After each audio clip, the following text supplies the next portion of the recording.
नमस्कार dear friends, love and light to all of you friends. मैं उम्मीद करती हूँ कि मेरे इन सेशंस से आपको कुछ क्लैरिटी मिल रही होगी कि सोल क्या होती है, उसका पर्पस क्या होता है। आज का फ्रेंड्स जो हमारा टॉपिक है वो है सोल कॉन्ट्रैक्ट। हमारा सोल प्लान क्या है, हमारा सोल कॉन्ट्रैक्ट क्या है डियर फ्रेंड्स, ये हमारा आज का टॉपिक है और ये बहुत ही इंटरेस्टिंग से ज्यादा इम्पोर्टेंट टॉपिक है, क्योंकि ये जानना बहुत जरूरी है कि हम हैं क्या, who are we, what are we, what is our purpose. और हमारी लाइफ में जो सिचुएशंस हैं, क्या हम उनको खुद प्लान कर आए हैं। Friends, all these questions and more will be answered in today's session, so stay tuned. Okay dear friends, सबसे पहली बात तो हमको ये समझनी है कि सोल क्या है। ठीक है, सोल कॉन्ट्रैक्ट को समझने से पहले, सोल प्लान को समझने से पहले, it's important to know what is a soul. So friends, soul एक डिवाइन का अंश है। It is a part of the divine energy जो हम सभी में है। अगर आप एक पूरा स्ट्रक्चर देखें तो एक तो वो डिवाइन है जिसने हम सभी को क्रिएट किया है, एक वो डिवाइन है। उसके बाद आती है हमारी सोल और उसके बाद आती है हमारी इंडिविजुअल पर्सनैलिटी। ठीक है, आपकी इंडिविजुअल पर्सनैलिटी जो आपकी अर्थली पर्सनैलिटी है, उसके बाद आपकी सोल। सोल को भी लगता है कि हाँ मेरी आत्मा तुम्हारी आत्मा, सेपरेशन की फीलिंग रहती है। लेकिन जो उससे ऊपर का लेवल है, जो स्पिरिट का लेवल है, वहां पर हम सभी एक हैं डियर फ्रेंड्स। सो वहां पे कोई सेपरेशन नहीं है। तो हमको इस 5D अर्थ में हमको यही समझना है, हमारा इंटरकनेक्टेडनेस या हमारा वननेस, ये हम सभी का पर्पस है इस समय अर्थ पर, to understand this oneness, to live this oneness. ना सिर्फ अंडरस्टैंड करना, उसको लिव भी करना। सो डियर फ्रेंड्स, अभी हम सोल कॉन्ट्रैक्ट की बात कर रहे हैं। इससे पहले तो ये जानते हैं कि सोल, मृत्यु के बाद सोल का क्या होता है, what is the next step after a person dies. तो फ्रेंड्स, जब एक इंसान की मृत्यु होती है तो उसको मोस्टली तो ये मालूम भी नहीं चलता, उसको लगता है वो अभी भी अलाइव है। लेकिन जब उसको कोई रिस्पॉन्ड नहीं करता, कोई उसकी बात का जवाब नहीं देता, तो उसको ये समझ आता है कि शायद मेरी मृत्यु हो चुकी है।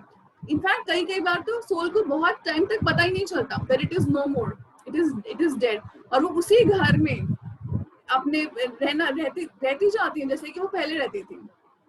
सो डियर फ्रेंड्स, ये हमको समझना है कि सोल की जब मृत्यु होती है, हमारी सोल इस बॉडी से रिलीज हो जाती है। उसके बाद क्या होता है, ये सोल को मास्टर्स और गाइड्स आगे लेकर जाते हैं। वो लाइट की तरफ जाती है, टनल के थ्रू जाती है, और वहां पे मास्टर्स और गाइड्स उसको बहुत लविंगली उसका लाइफ रिव्यू दिखाते हैं। लाइफ रिव्यू को एक पिक्चर समझ लीजिए, आप अपनी पिक्चर देख रहे हैं। जो भी आपको थॉट आया, जो आपने एक्शन लिया, वो सब फ्रेंड्स आपके सामने बिल्कुल एक मूवी की तरह प्ले करते हैं। आपका कोई थॉट भी नहीं छूटता उससे। सो ये समझना बहुत जरूरी है। हमको लगता है गलत नहीं किया हमने किसी के साथ, लेकिन बात तो शुरू सोचने से ही हो जाती है कि आपने गलत सोचा किसी के लिए, आपका क्या भाव था कोई काम करने के पीछे, बात तो वहीं से शुरू हो जाती है। सो अच्छा, ये आपका लाइफ रिव्यू आपको दिखाया जाता है, तो आपको जज कौन कर रहा है, हु इज टेलिंग यू कि आप गलत हैं, आप गलत नहीं हैं, आपने कुछ गलत किया है या कुछ गलत नहीं किया। फ्रेंड्स, आपको कोई जज नहीं करता। जो आपके मास्टर्स और गाइड्स हैं वो आपको सिर्फ लविंगली दिखाते हैं, और आप खुद सोचते हैं कि हाँ मैंने ये वाला लेसन लर्न नहीं किया, मुझे इस लेसन को दोबारा लर्न करने की जरूरत है। तो आपको एज अ सोल आपको कोई जज नहीं कर रहा। मास्टर्स और गाइड्स बहुत लविंग एनर्जीज होती हैं जो आपको आपका लाइफ रिव्यू दिखाती है। सो देखते हैं कि अच्छा तुमने ये वाला लेसन नहीं लर्न कर, आप बताते हैं कि मैंने ये वाला लेसन लर्न नहीं किया। तो अब आप सब लोग बैठकर प्लान बनाते हैं, आप और आपके गाइड्स मिलकर प्लानिंग करते हैं कि आपका अब अगला जन्म कहाँ होना चाहिए कि आप ये लेसन्स लर्न कर पाए। मान लीजिए इस पिछले जन्म जो आपका गया था, उसमें आप एक विक्टिम का रोल आपने प्ले किया, बहुत परेशान रहते थे, सब आपको बहुत तंग करते थे, आपको पूरी जिंदगी यही लगा कि आप एक विक्टिम है, अपनी सिचुएशन के आप विक्टिम है। अब आपको मास्टर्स और गाइड्स आपको ऐसे मौके देंगे, आपकी प्लानिंग में ऐसे मौके डालेंगे जिसमें आप खुद अपने लिए खड़े हो सकें। You will stand up for yourself. वो मौके कैसे देते हैं? फॉर एग्जाम्पल, आप विक्टिम थे तो आपको एक दबाने वाला चाहिए जो आपको कोई दबा के रखेगा। तो वो व्यक्ति आपकी लाइफ में आएगा जो आपको इतनी बुरी तरह से दबाएगा कि आपको अपने पैरों पर खुद खड़ा होना ही पड़ेगा। देखिए, आपको अर्थ पे आपको लगेगा कि मेरी जिंदगी कितनी खराब है, मुझे सब परेशान करते हैं, मुझे कितना दबा के रखते हैं, मेरी कोई बात नहीं सुनता। लेकिन सोल के लेवल पे आपने ये खुद प्लान किया था कि मैं इतनी बुरी तरह से दबाया जाऊंगा या दबाई जाऊंगी कि मुझे अपने पैरों पर खड़ा होना ही पड़े। ये आपका सोल प्लान करते डियर फ्रेंड्स। सो अब आपके इस प्लान को पूरा करने के लिए एक तो आप हो गए, एक आपको दबाने वाला व्यक्ति भी तो चाहिए, तो उसकी वेट की जाती है। वो जब एक अप्रोप्रिएट सोल मिल जाती है तो उससे बातचीत की जाती है, आपस में कॉन्फ्रेंस होती है कि क्या तुम ये रोल प्ले करोगे, तो कहेगा कि हाँ मैं ये रोल प्ले करूंगा, मुझे अच्छा तो नहीं लग रहा लेकिन हाँ I agree to play this role. So वो सोल उस रोल को अग्री करती है और आप इनकारनेट करते हैं अर्थ पर। अर्थ पर इनकारनेट करने के फ्रेंड्स, एक तो हमें अपना कर्मा तो बैलेंस करना ही होता है, और कर्मा बैलेंस करने के अलावा आपको ये ऑप्शन भी दी जाती है कि आप अपना प्लान लेकर आए हैं, ठीक है, आपने अपनी पूरी प्लानिंग करके आए हैं। क्या क्या प्लान करके आते हैं, आपका कब जन्म होगा, किस घर में जन्म होगा, आपके पेरेंट्स कौन होंगे, आप कौन से स्कूल में जाएंगे, आपके फ्रेंड्स कौन और कैसे होंगे, आपके कौन कौन से करियर पाथ हो सकते हैं, कुछ पिछले भी तो टैलेंट है आपके जो आपने पिछले लाइफ टाइम्स में इकट्ठे किए, उनके बेसिस पे आप अपनी बहुत सारे प्लानिंग करते हैं।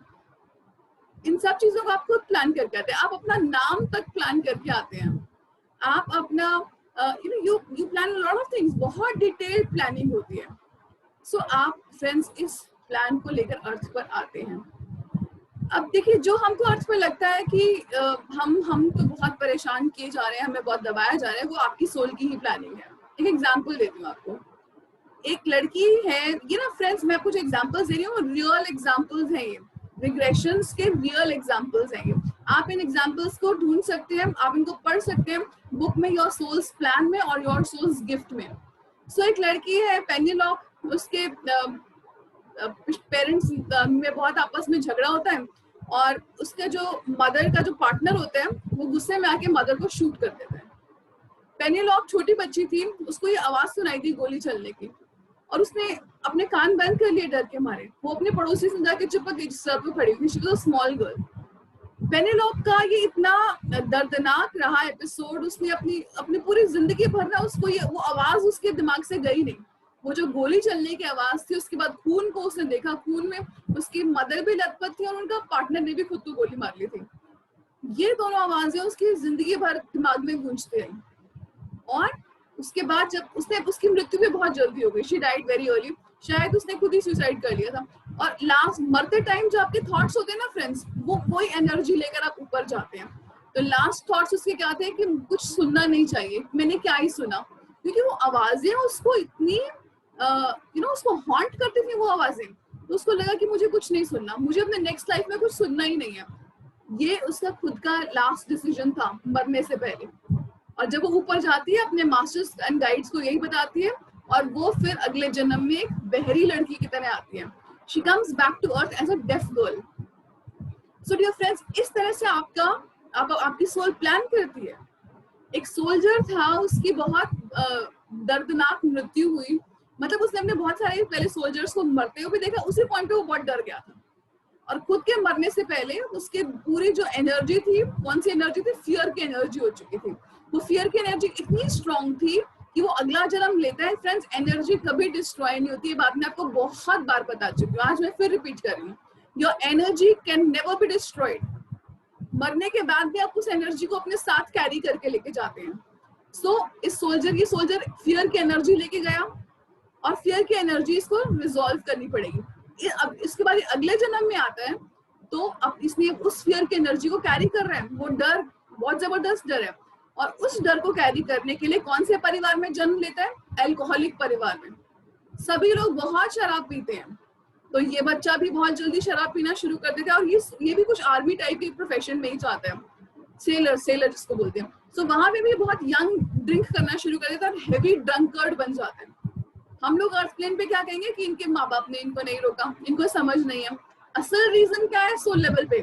सोल लेवल का रीजन ये है कि उसको अपनी वो जो डर था उसके दिमाग में, वो इतना स्ट्रॉन्ग था सबकॉन्शियस में कि उसको बहुत सारी शराब पीकर वो उस डर को भुलाना चाहता था। इतनी शराब पी अपना नाम भी भूल जाता था। उसके बाद एक रिहैबिलिटेशन सेंटर में डाला गया और वहां पे उसने एक दिन बैठ के घर में बैठ के रोया ये व्यक्ति कि मैं, भगवान मेरी हेल्प कीजिए, मैं क्या कर रहा हूँ अपनी लाइफ के साथ, मुझे अपना भी नाम याद नहीं, मुझे ये भी याद नहीं मेरे बच्चे कौन है, मेरी वाइफ कौन है, मेरी रिलेशनशिप्स कैसी हैं, मेरी मदद कीजिए। ये चेंजिंग मोमेंट था फ्रेंड्स। मैंने आपको बहुत प्लेटफॉर्म्स पे बताया कि you have to ask the universe. आप बोलेंगे नहीं तो आपको मिलेगा नहीं, क्योंकि ये फ्री विल जोन है। सो जैसे ही इन्होंने बोला रिहैब सेंटर गए और इनकी लाइफ में वहां से एक बहुत टर्न अराउंड आ गया और फिर इन्होंने ये फाइंड आउट किया कि ये तो सभी ने की प्लानिंग थी। क्यों? क्योंकि इनको ये फियर की एनर्जी से बाहर निकलना था। सो फ्रेंड्स, मैं आपको ये भी बात बताना चाहती हूँ इन एग्जाम्पल्स के थ्रू कि हम किसी को जज ना करें। मैंने खुद अपने अल्कोहलिक रिलेटिव्स को जज किया हुआ है। मैं उनसे आज माफी मांगूंगी आप सभी के सामने इस प्लेटफॉर्म पर। क्यों? क्योंकि हमें नहीं पता कि वो क्या जर्नी करके आ रहे हैं अपने, और वो इस वक्त कौन से स्टेज पे है, वी डोंट नो। वो किस चीज से स्ट्रगल कर रहे हैं, वी डोंट नो। एक व्यक्ति ने तो इसलिए शराबी बनने के लिए अग्री किया ताकि उसकी हालत देखकर कुछ लोगों के दिल में हार्ट स्पेस ओपन हो। जब आप किसी के लिए काइंडनेस फील करते हैं ना, तो आपका हार्ट स्पेस ओपन कर जाता है, it opens like a flower. तो उसने इसीलिए अग्री किया अल्कोहलिक बनना as an act of service for all humanity. क्या सर्विस थी कि आप कितने लोग उसको देखेंगे, उसकी हालत को देखेंगे और उनका हार्ट स्पेस खुलेगा, थोड़ी दया का भाव आएगा। फ्रेंड्स, ये जो आपके जिसको हम दया का भाव बोल रहे हैं, ऐसा नहीं है कि आप सिर्फ अर्थ पर ही आकर सीखते हैं। जब आपकी जब डेथ होती है और आपकी सोल चली जाती है ऊपर, तो वो क्या करती है, चाहे वो 100 साल बाद दोबारा आए, चाहे वो 200 साल बाद दोबारा आए, वो उस पीरियड में करती क्या है? उस पीरियड में उसको बहुत ट्रेनिंग दी जाती है, आपकी बहुत लर्निंग होती है। तो आपको ये सिचुएशंस दिखाई जाते हैं कि इन सिचुएशंस में हाँ ऐसे काइंडनेस यूज करते हैं, ऐसे कंपैशन यूज करते हैं। बट फ्रेंड्स, वो है एक नॉलेज, वो आपको एक नॉलेज दी गई है। अब वो आपको एक्चुअल जीवन में आप लाते हैं कि नहीं, वो अर्थ पर ही पता चल सकता है। सो अर्थ तो एक आपका टेस्टिंग ग्राउंड है। अर्थ एक स्कूल है जहाँ पे souls they line up to come. ऐसा बोला जाता है कि देवी देवता भी अर्थ पर आते हैं, जन्म लेते हैं आगे बढ़ने के लिए। मुझे नहीं पता आपने प्रॉफिट मोजेस का नाम सुना है नहीं। मोजेस पहले प्रॉफिट थे और मोजेस 6 डायमेंशंस के थे। वो 9th डायमेंशन में जाना चाहते थे, तो वहां पे वो गए, लेकिन उनको 9th डायमेंशन में एंट्री नहीं दी गई। और क्यों नहीं दी गई? उन्होंने कहा कि भाई नहीं, अभी तुम नहीं यहाँ पे एंट्री नहीं कर सकते। तो उन्होंने कहा ठीक है, मैं कैसे एंट्री कर सकता हूँ? उन्होंने कहा पहले अर्थ पर जाओ, काम करके आओ, सेवा करके आओ, उसके बाद तुम 9th डायमेंशन में आ सकते हो। सो फ्रेंड्स, बहुत सारी सोल्स क्यों करती हैं अर्थ पर आने के लिए, और हम लकी हैं जो लोग अर्थ पर हैं। ये इसको ना कबीरदास जी बोलते हैं, हीरा पाया बांध गठरिया। ये जो जन्म है, ये हीरे के जैसा जन्म है। आप उसको कोयला ही रहने देते हैं या उसको आप हीरा बनने का मौका देते हैं फ्रेंड्स, ये पूरी तरह से आपके ऊपर है। What you do with this life time is entirely up to your friends. और ये जो मैंने आपको बताया, आपके जन्म लेने का बहुत बड़ा मोटिव सर्विस सीखना होता है। ये बड़ा कॉमन थीम है। आप कोई भी प्लानिंग लेके आए हैं, देखिए आप क्यों जन्म लेते हैं। एक तो आपको पिछले जन्मों की एनर्जी बैलेंस करनी है, नंबर 1। नंबर 2, आप इसलिए भी जन्म लेते हैं क्योंकि आप अपनी एनर्जीज को तो आपने बैलेंस कर लिया। उसके अलावा आप क्या करना चाहेंगे जब आप जन्म लेते हैं? तो दोबारा उसके अलावा आपने कुछ सोल के वर्च्यूज सीखने हैं। सोल को क्या चीजें सीखनी होती है? कंपैशन सीखना है, टॉलरेंस सीखनी है, फॉरगिवनेस सीखनी है। ऐसे करके सोल के 30 वर्च्यूज होते हैं। सो ये 30 वर्च्यूज में से हम कुछ भी पिकअप कर लेते हैं एक लाइफ टाइम में लर्न करने के लिए। सो फ्रेंड्स, ये बहुत मेजर रीजंस है। और plus service, we want to be of service to others. हमको लगता है अच्छा मैंने इसको 15-20 रुपए दिए, मैंने इसकी सेवा करी। फ्रेंड्स, अगर मैंने आपको सोल के 3 लेवल्स बताए, एक तो आपका अर्थली लेवल, मेरा तेरा। सोल लेवल पर भी आपको ये कि मेरी सोल अलग है, प्रियंका की सोल अलग है, इसकी सोल अलग है, वो भी अलग है। अल्टीमेटली हम सब एक सोर्स से आ रहे हैं। तो आप जब सर्विस करते हैं, आप किसी और के लिए नहीं कर रहे, you are doing it for yourself. चाहे मैं हूँ, चाहे आप हो, चाहे कोई भी हो, आप किसी के लिए कुछ अच्छा काम कर रहे हैं। आप खुद के लिए ही वो काम कर रहे हैं फ्रेंड्स, और किसी के लिए नहीं आप कर रहे हैं। सो ये आपकी कुछ मोटिवेशंस हैं अर्थ पर बर्थ लेने की.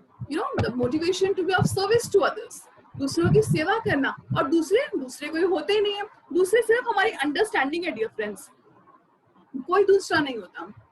और ये भी बात फ्रेंड्स याद रखिए कि एज अ सोल एक आपने वो प्लान बनाया, ठीक है, उसको कॉन्ट्रैक्ट बोलते हैं. वो कहीं लिखा पढ़ी नहीं होती वहां पे कहीं पे, वो सिर्फ इंट्यूशन से होता है कि हाँ इंट्यूटिवली आपका ये प्लान बन गया. और आपको बहुत ऑप्शंस दी जाती हैं इस प्लान में, बहुत एग्जिट पॉइंट्स होते हैं आपके पास. आप चाहें तो आप अपने जीवन को किसी पॉइंट पर अंत कर सकते हैं. आपके पास काफी सारे एग्जिट पॉइंट्स मतलब अब तुम पृथ्वी छोड़ के चले जाओ.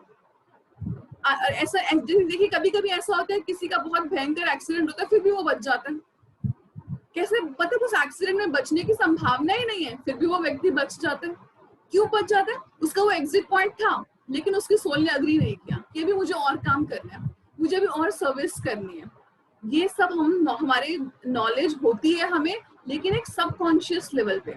अब हम कितने लकी हैं डियर फ्रेंड्स कि सब नॉलेज हम एक दूसरे के साथ शेयर कर रहे हैं. इस डोमेन में ओपनली शेयर हो रही है नॉलेज, जो हम सभी की सबकॉन्शियसली जो सब होता है. एज अ सोल आपके पास फ्रेंड्स बहुत फ्री विल रहती है. अब मान लीजिए आपकी जॉब बहुत आप अपनी जॉब में बहुत परेशान है, ठीक है, और आपका लेसन क्या था, ऐसी बुरी जॉब और ऐसे बॉस को लेकर आपका लेसन था कि आप अपने लिए खड़े होना सीखें. You learn to stand up for yourself. लेकिन ये आपके प्लान में लिखा था कि ऐसा आप 30 साल की उम्र में करेंगे, और एज अभी आपकी 25 ही है, और आप अपनी जॉब से बहुत परेशान है, बॉस से बहुत परेशान है, बहुत आपको इंसल्ट किया जाता है उस जॉब में. लेकिन ये जो 25 साल का व्यक्ति है ये डिसाइड करता है इनफ, मुझे ये सब और टॉलरेट नहीं करना, यहाँ पे मेरी कोई सेल्फ रिस्पेक्ट नहीं है, तो मुझे इस जगह में काम नहीं करना. सो फ्रेंड्स, इसने अपनी ग्रोथ को फास्ट कर लिया. जो चीज 30th ईयर में होनी थी इसे 25th ईयर में ही कर ली. आगे इसका प्लान क्या था कि अपने लिए खड़े होने के लिए इसने पार्टनर भी ऐसा चुनना था जो कि इसको दबाता, लेकिन इसने लर्निंग पहले ही कर ली. अब इसको उस पार्टनर से मिलने की जरूरत है ही नहीं. अब इसकी लाइफ में कोई और आएगा, तो थोड़ा लाइफ प्लान में चेंज हो गया, सो कॉन्ट्रैक्ट में चेंज हो गया. आपके ऊपर डिपेंड करते हैं फ्रेंड्स, आप अपनी ग्रोथ को कितनी फास्ट करना चाहते हैं, कितनी स्लो करना चाहते हैं. That is entirely up to you. कई सोल्स ऐसा भी प्लान करती हैं कि मुझे चैलेंजेस ज्यादा दो. तो हम आप कभी कभी देखेंगे कुछ लोगों को इतनी हेल्थ प्रॉब्लम्स होती हैं, उनकी रिलेशनशिप्स भी अच्छी नहीं होती. जरूरी नहीं है कि वो करना ही हो, ये भी हो सकता है कि ये उनका कॉन्ट्रैक्ट है ताकि उनकी ग्रोथ बहुत फास्ट हो. इतनी फास्ट ग्रोथ करने के लिए वो बहुत ज्यादा चैलेंजेस ले लेते हैं. और कई सोल्स ऐसा भी प्लान करते हैं कि मैंने बहुत चैलेंजेस देख लिए पिछली लाइफ टाइम से, मुझे बिल्कुल इजी लाइफ चाहिए, बिल्कुल स्मूथ लाइफ चाहिए. मुझे ऐसी भी लाइफ टाइम्स होती हैं. कौन बताएगा आपको डिफिकल्ट चूज करो या आप इजी चूज करो? कोई नहीं बताएगा friends. This is entirely up to you. आप कितने चैलेंजेस आपकी सोल ने प्लान किए हैं वो आपकी सोल के ऊपर है. तो इसमें आपको कोई आउटर इंटरफेरेंस नहीं है डियर फ्रेंड्स. हाँ, आपको गाइडेंस जरूर दी जाती है, हर स्टेप पे आपको गाइडेंस मिलती है. आपकी इंट्यूशन है, आपके ड्रीम्स के थ्रू आपको बहुत गाइडेंस मिलती है. एक सिंक्रोनिसिटी होती है. सिंक्रोनिसिटी मतलब आप अपने घर में चल रहे हैं, आपके सामने न्यूज़पेपर में एक आर्टिकल आ गया, आप बहुत दुखी हैं और वो आर्टिकल दुखों के बारे में ही बात कर रहा है कि उनसे कैसे बाहर निकल सकते हैं. आप सोल के बारे में सोच रहे हैं, आपके सामने एक बुक आके गिर जाती है. इसको सिंक्रोनिसिटी बोलते हैं फ्रेंड्स. आपके मास्टर्स और गाइड्स और एंजल्स ही आपकी हेल्प करते हैं कि आप तक वो किताब किसी तरह से पहुंचे, आप तक वो आर्टिकल किसी तरह से पहुंचे, वो सॉन्ग आप तक किसी तरह से पहुंचे. They working very hard behind the curtains. कितना हार्डवर्क हो रहा है फ्रेंड्स हम जानते भी नहीं. मुझे तो कभी कभी इतनी सारी बुक्स पढ़ के मुझे ऐसा लगता है कि बिहाइंड द कर्टन्स तो ज्यादा काम हो रहा है. हम तो फिर थोड़ा बहुत स्ट्रगल करते हैं, कभी खुश होते हैं, कभी खुशी कभी गम होता है, लेकिन बिहाइंड द कर्टन्स तो मुझे लगता है कि बहुत ही अमेजिंग काम चलता ही रहता है कॉन्टिन्यूअसली. सो डियर फ्रेंड्स, ये आपका सोल प्लान है, सोल कॉन्ट्रैक्ट्स होते हैं जो आपके, ऐसा नहीं है कि फिक्स्ड होते हैं. Nothing is set in stone. आप उनको फास्ट भी कर सकते हैं, सोल ग्रोथ को स्लो भी कर सकते हैं. और आपका मान लीजिए आपको लगे कि बहुत ज्यादा ही मेरे पे तो दुख है, हो सकता है आप अपने उन चैलेंजेस को ना करें, लेकिन एक बात याद रखिएगा, what is not healed, what is not repaired is repeated. आप अभी रिजॉल्व नहीं करेंगे, वो दोबारा रिपीट होगा, और आपकी अटेंशन को कैच करने के लिए वो और ज्यादा डिफिकल्ट होता जाएगा वो चैलेंज. किस तरह के चैलेंजेस हम डाल के आते हैं अपने प्लान्स में friends? Illnesses, miscarriages, abortions, physical abuse, इस तरह के बहुत सारे चैलेंजेस। स्पिरिचुअल अवेकनिंग कब होगी, किस टाइम पे होगी, किस पॉइंट ऑफ टाइम पे होगी, ये सब हम अपने प्लान में प्लानिंग करके आते हैं डियर फ्रेंड्स। और ये हमारे सोल के ऊपर है कि हम उस प्लान को फॉलो थ्रू करना चाहते हैं या नहीं करना चाहते। अल्टीमेटली फ्रेंड्स मैटर क्या करता है? क्या ये मैटर करता है कि आपका चैलेंज कितना बड़ा है या कितना छोटा है? No, what matters is how you respond to the challenge. Challenge चाहे छोटा या बड़ा है, आप रो रहे हैं बैठ के, कोस रहे हैं अपने आप को, अपने जीवन को, अपने पेरेंट्स को, अपने स्पाउस को, अपने इन-लॉज को, एक तो ये तरीका आपके पास, वो आपकी चॉइस है। दूसरा तरीका कि आप ये सोचे कि चलो I might have done something, मेरी प्लानिंग ये कुछ होगा, मेरी सोल का लार्जर पर्पस, आई फॉरगिव। एक ये तरीका है फ्रेंड्स। सो मैटर करता है कि आप किस तरह से रिस्पॉन्ड कर रहे हैं। रिएक्ट नहीं करना होता dear friends, you respond to situations. और हम जितने भी लोग हैं, हम लोग जनरली, हम लोगों को 3 तरह की चीजों से बाहर निकलना होता है। एक, विक्टिम कॉन्शियसनेस से, मैं बहुत विक्टिम हूँ, सबके द्वारा सताई गई हूँ, सताया गया हूँ। We have to come out of victim consciousness. We have to come out of resistance. Resistance क्या है? आपकी लाइफ में बहुत प्रॉब्लम्स आ रही हैं और आप उनसे लड़ते जा रहे हैं, उनसे लड़ते जा रहे हैं। समटाइम्स फ्रेंड्स कुछ ऑप्शन नहीं होती to give up and give in and wait कि ये पल भी जाएगा, दिस टू शैल पास। और तीसरी चीज हमें क्या रिलीज करनी होती है friends? That is judgement consciousness. Victim consciousness छोड़िए, जजमेंट कॉन्शियसनेस, किसी और को जज करना छोड़िए, और तीसरा रेजिस्टेंस को ड्रॉप कीजिए। And friends, if we do this, then our lives become very very beautiful. एक ना आर्ट का सब्जेक्ट बन जाता है, you know, life becomes a piece of art. Bhagavad Gita में सोल के बारे में फ्रेंड्स इतना दिया गया है।